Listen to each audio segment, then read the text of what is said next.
Yes, Roma wines taste better because only Roma selects from the world's greatest wine reserves for your pleasure. And now, Roma Wines, R-O-M-A. Roma Wines present Suspense. Tonight, Roma Wines bring you Mr. Howard Da Silva in You Take Ballistics, a suspense play produced, edited, and directed for Roma Wines by William Spear. Suspense, radio's outstanding theater of thrills, is presented for your enjoyment by Roma Wines. That's R-O-M-A, Roma Wines. Those better-tasting California wines enjoyed by more Americans than any other wine. For friendly entertaining, for delightful dining.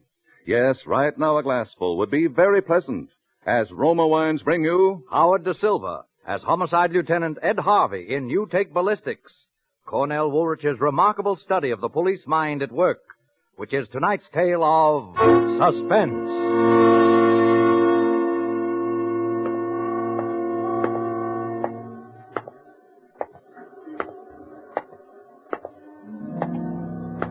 By this time, it was night, pretty late. I walked down toward the apartment on the opposite side of the street like I had a dozen times before that day. This time, I had to count the doorways. I knew Cass was on the 10th one down from the corner. I knew he was there, but I knew I'd never see him. It was too dark. Cass was a lot too smart. Hi, Lieutenant. He made any moves yet? Not a move. How about the back way? No. Peters is covering that. He'd leave us know. Anyway, you know he's still up there. Every little while you can see his shadow against the shade. There, see?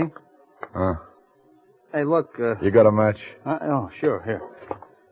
Hey, Lieutenant, did you get any orders, or did we just stick around?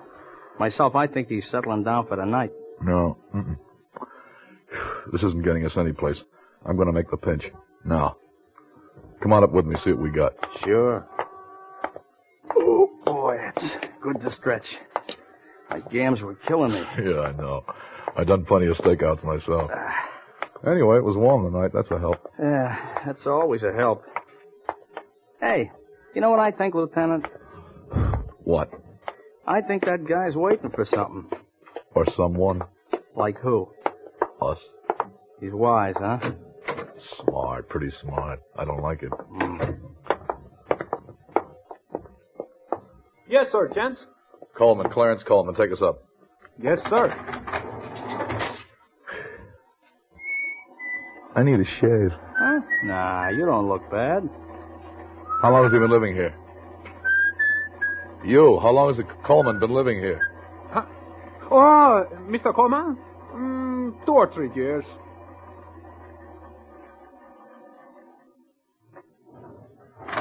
Second door We to know your... the way. What a dump, huh? Hey, No. Lieutenant, No, you no. think No gun. He won't give us any trouble. He's too smart. Your name, Coleman? Yeah. We're from headquarters. Okay. You want to come in, or you just want to talk to me where you are? We want to talk to you downtown, but first we want to come in. Come on in. Nobody's stopping you.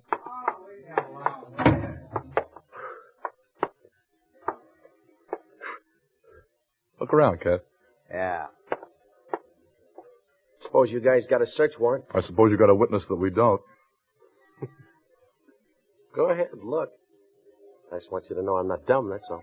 Sure, I know. You're smart. I was doing a crossword puzzle. You don't mind, do you? Well, go right ahead. I want to get that one down before I forgot. Cash, you find it? No. Do you own a gun? Why, sure. Where is it? Tell them to look in the bottom drawer of the bureau, and they're under my winter underwear. You hear that, Cash? Yeah. I got a license for it, too. You fired it lately? Yeah, sure thing. I got it. Here she is, Lieutenant. Look out, you don't rub off any prints. I told you we're smart. Maybe too smart. .38, one shell gone. When'd you fire it last? Right last night. Why should I lie to you? You're going to give me the nitrate test as soon as you get me downtown anyway. Right last night, huh?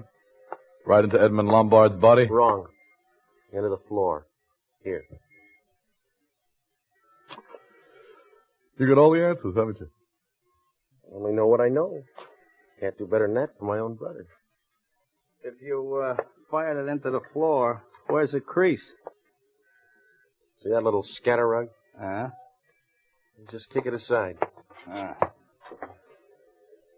See it?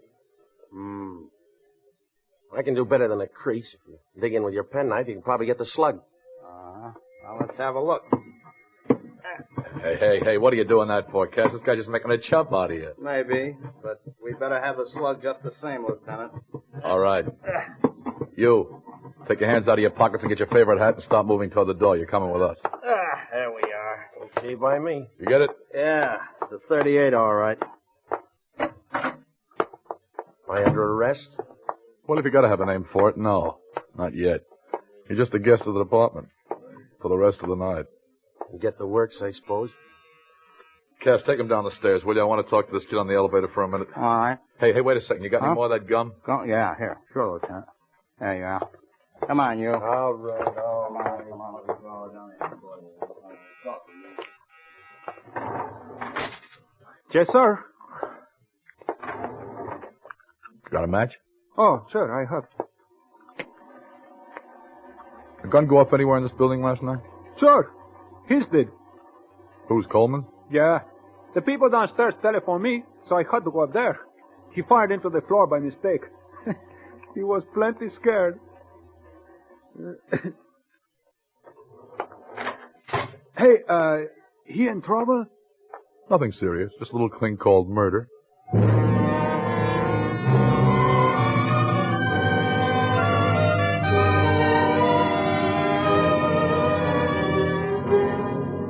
For Suspense, Roma Wines are bringing you Howard Da Silva in You Take Ballistics.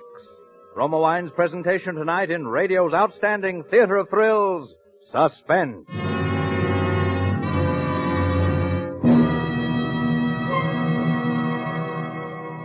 Between the acts of Suspense, this is Truman Bradley for Roma Wines. Next time you buy wine, remember this. For entertaining, for everyday pleasure, more Americans enjoy Roma than any other wine. That's because Roma wine tastes better, yet costs so little. Yes, in Roma wine you enjoy an important difference, an extra goodness in fuller bouquet, richer body, and better taste. To bring you this difference, this better taste, Roma starts with California's choicest grapes. Then Roma Master Vintners, with America's finest winemaking resources, guide this grape treasure unhurriedly to tempting taste perfection. Later, along with Roma wines of years before, these choice cuvées await selection from the world's greatest reserves of fine wines for your pleasure. Tomorrow, enjoy the better taste of Roma California wines. Whether you prefer sherry or port, muscatel or tokay, insist on Roma wines, your best buy in good taste. Remember, R-O-M-A, Roma, the greatest name in wine. And now Roma Wines bring back to our Hollywood soundstage Howard Da Silva as Homicide Lieutenant Ed Harvey in You Take Ballistics, a tale well calculated to keep you in suspense.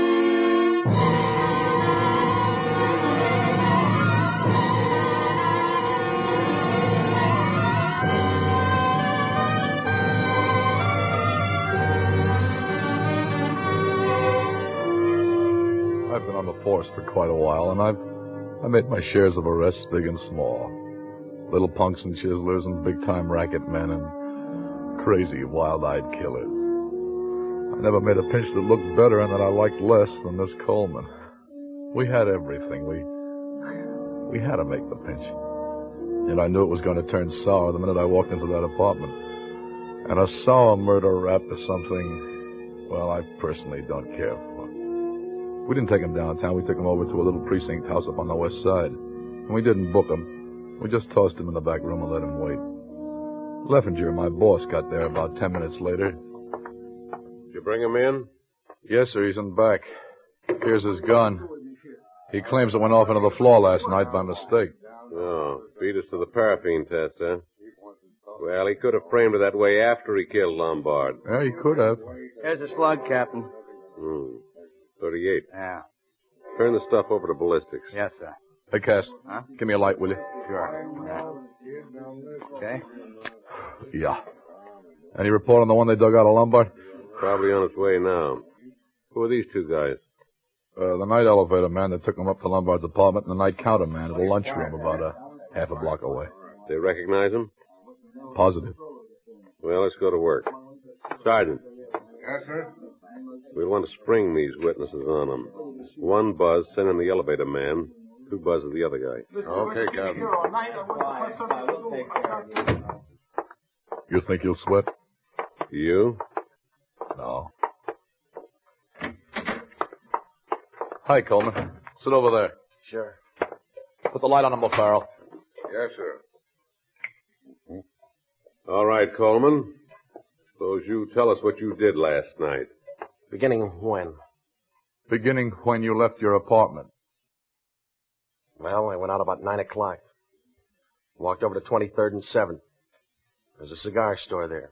I made a phone call. Who to? Edmund Lombard. Oh, so you did contact Lombard? Sure. Did I say different? Go ahead. You know Lombard's racket? You tell us. Collected bets on the nags. Only the long shots he wouldn't turn in. They never came in anyway, so who knows the difference? Only this one time, I get a tip on one that comes in. 20 to 1. Lombard can't cover. He lambs. I just catch up with him last night. On the phone, I tell him I want my dough. I tell him to meet me in an hour. Did he meet you? I didn't give him a chance. I went up to his place. You went up to his place? Sure. No percentage for me to lie. I know you got me placed up there. So you went up to his place? Yeah. He was already packing. Getting ready to lamb again. He kind of laughed and said, "You can't blame a guy for trying." I said, "I want my $2,000. Okay," he said. "You win." He asked me for a receipt so I can't come at him again. Fair enough. So I write one out for him in the hotel stationery. Well, wind it up. Let's see how good you can make it. That's all. So he begins unpacking. He figures he might just as well stay where he is now. Then I leave. So that's how it was. Sure you didn't leave out anything? No. Why'd you leave out about killing him? Because it belongs out, because I didn't. You didn't have a gun on you when you went up there. Oh, yeah. Sure I did. Why'd you take a gun if you didn't plan to shoot him? So he wouldn't pull one on me. You think a guy like Eddie Lombard's going to cough up $2,000 just like that? Don't lie to us. When we bring you in here, we want the truth. You shot him first and collected your dough afterwards. No. And then you wrote out your receipt to a dead man. No. That's how it happened, isn't it? No. Answer me, isn't it? No.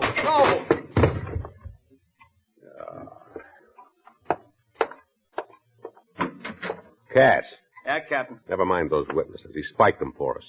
Come on in here and give us a hand. Sure. Okay, bring him out of it. All right, come on. Come on, will you? Get up there. Why don't we give you something to pass out about? Now, why'd you tell him? You listening?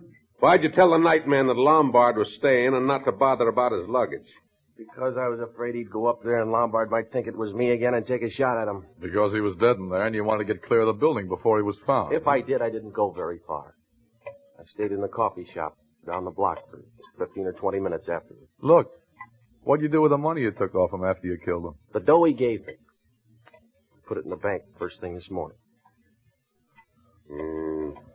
Take over, Cass. All right. Come on, Harvey. No. Wait till I wash my hands. You know, I need a shave.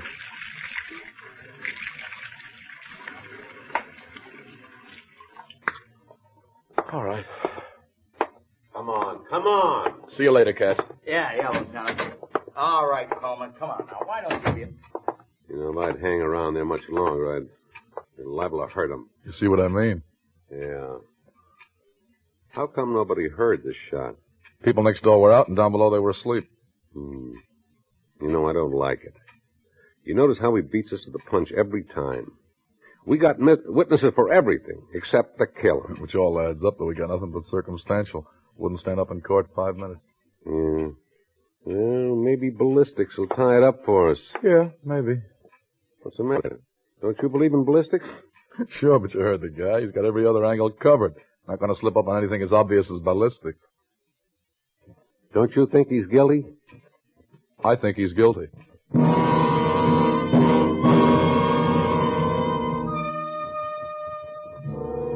I went back up to Coleman's apartment. I hate this part of any job. There's always the off chance that it may turn up something, so it has to be done. But 9 times out of 10, it doesn't get you a thing. Didn't this time either. It's a lot of junk.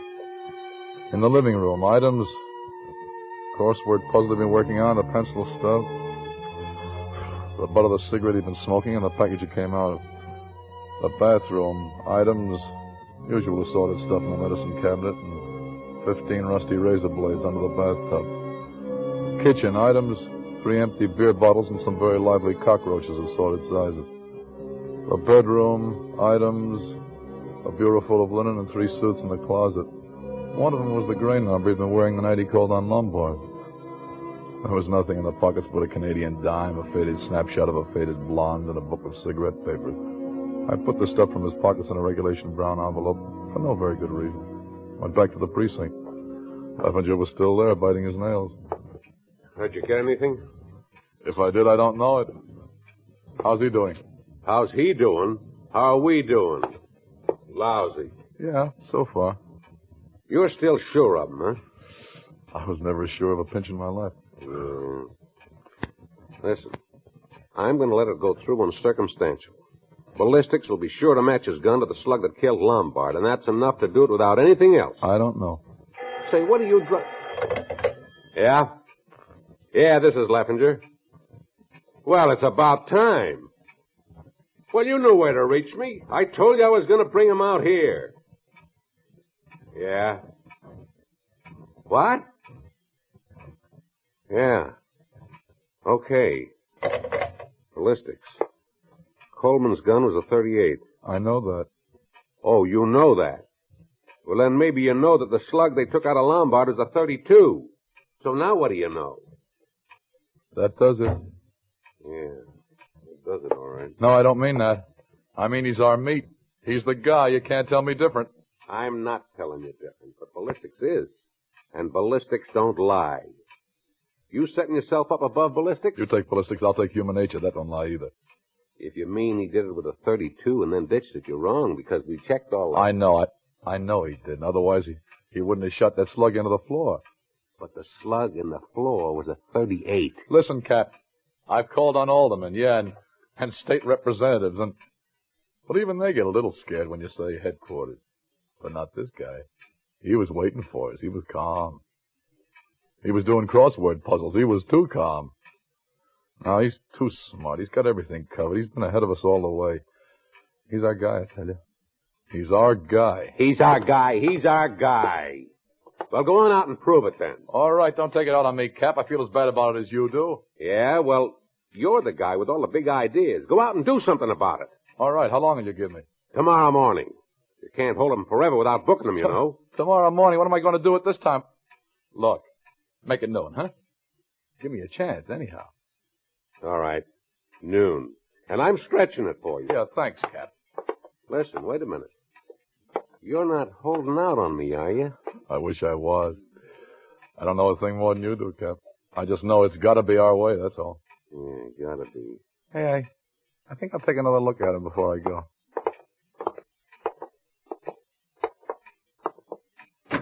Oh, now listen, Coleman. We know you did it.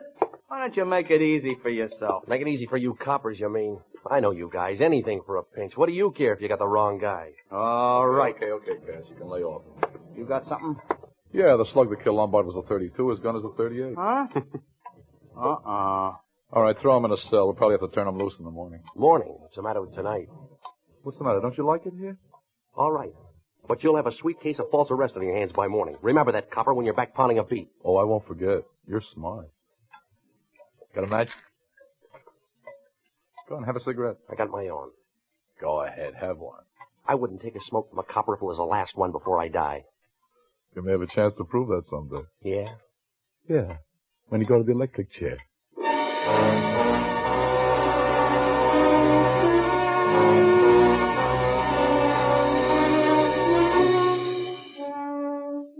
Well, that sounded good, but I wasn't too sure. You know, they say every criminal makes at least one mistake. Well, I wasn't too sure of that either. All I was sure of was that he'd done it, so there had to be some way to prove it. But first, I went back to his apartment. I went over the joint with a fine-tooth comb. Nothing. Then I thought of that suit in the closet. I got it out. I went over it inch by inch. Turned the pockets inside out. And right there was where I found something that gave me an idea, or rather, it was what I didn't find that I should have. I went out to Coleman's kitchen, I made a pot of black coffee, and I sat down to think. And the more I thought, the better I liked it. It might not mean a thing, it might not even be possible, but it was all I had, So the next stop was headquarters in the pistol range in the basement. By the time I got through, it was daylight. At 6:45, I was waiting outside that cigar store at 23rd and 7th where Coleman had made his phone call to Lombard. It was run by a little guy named Truhoff. We questioned him before, but this was different. The story wasn't open yet, but finally, after what seemed at least an hour and a half, I saw him. I saw Truhoff come puffing down the street. Well, Lieutenant, you're the real early bird, huh? You're late. Late, he says. What time you want a cigar store should open? The middle of the night. Come on, let's go inside. I want to ask you a couple of things. More questions. Didn't you ask me already everything but my grandmother's middle name? Yeah, I forgot that. That's why I came back. All right. So now what? About this Coleman. When he was in here... Sure. He telephoned from the booth back there. How can I hear what he says from way up here? I don't care about that now. He used to buy smokes from you, though, you said. That's right. Every day almost. Any particular brand? Sure. Always the same for 2 years. These here. Always machine-made cigarette? Always? Why not? What did he buy from you the night he was in here phoning? The same. Why not? You're sure he didn't buy these? Wait. Yes. If I didn't see them in your hand, I would never remember. Cigarette papers. For change, he said. To cut down expenses, he said. It was the first time he ever bought them. Did he buy any loose tobacco to go with them? Let me see. Why, I don't think. He didn't ask me, so I figured he's got some already. Okay. You can give me some now. Oh, sure thing. Hey, give me some matches, will you? Sure. Help yourself. Say, what is it all of a sudden with you, Lieutenant? You look like you just swallowed the cat that ate the canary. You're all right, Pop. And I'm going to fix you up. Yeah? Yep. To be a witness at a nice big murder trial. Free.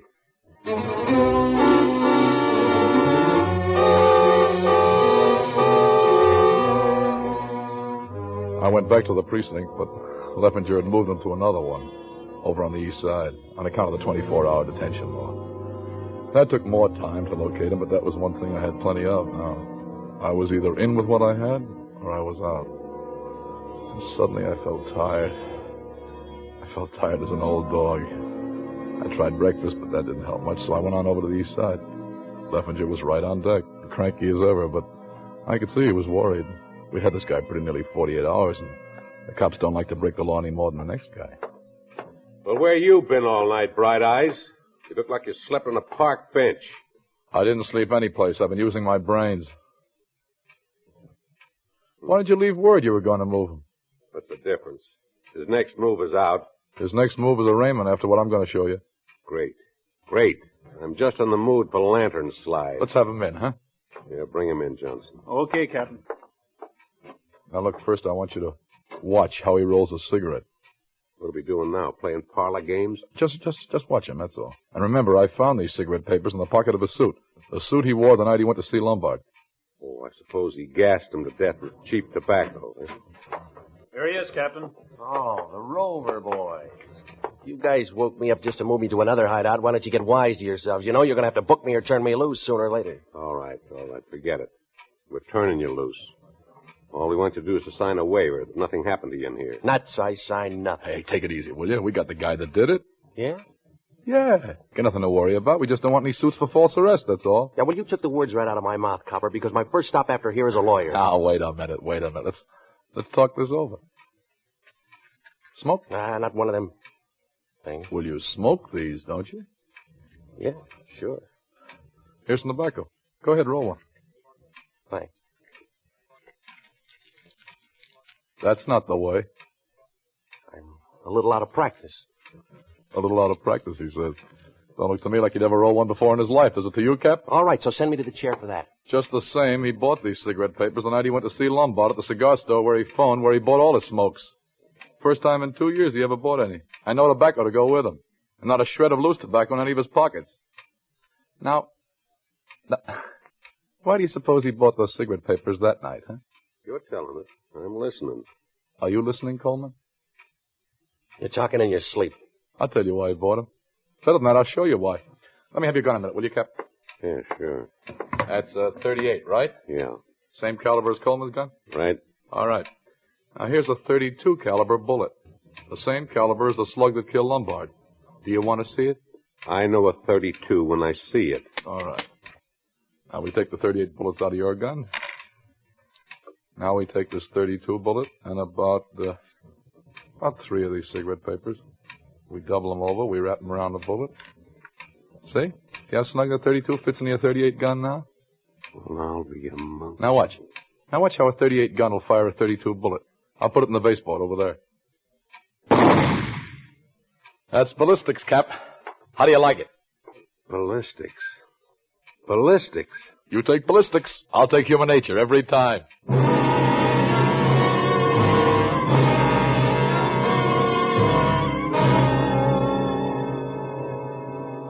3 months later, Coleman went to the chair.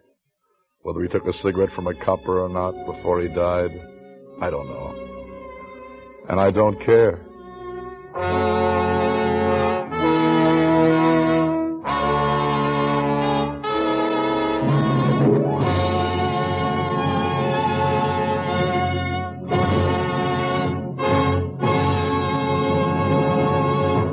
Suspense.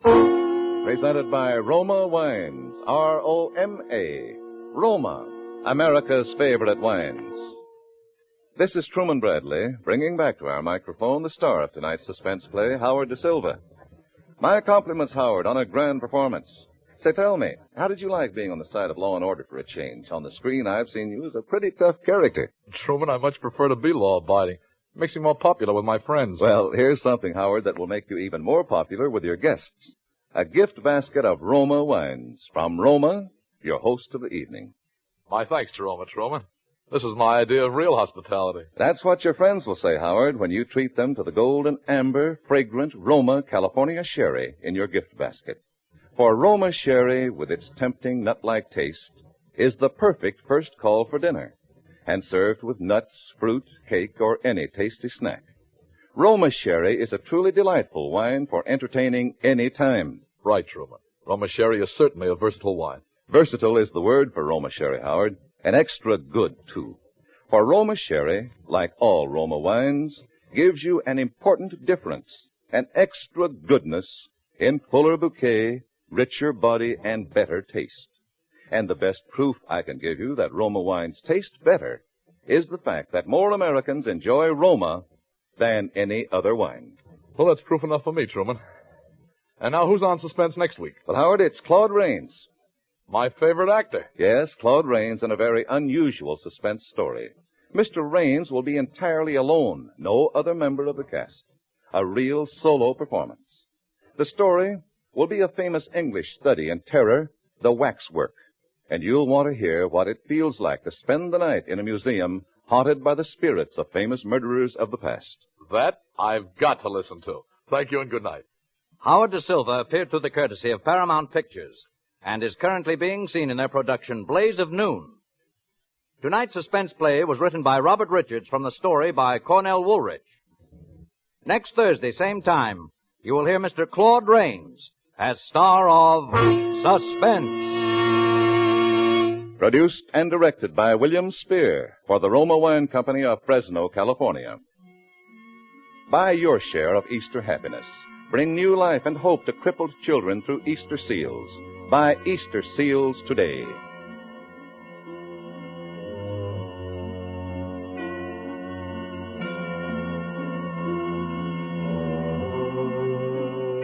This is CBS, the Columbia Broadcasting System.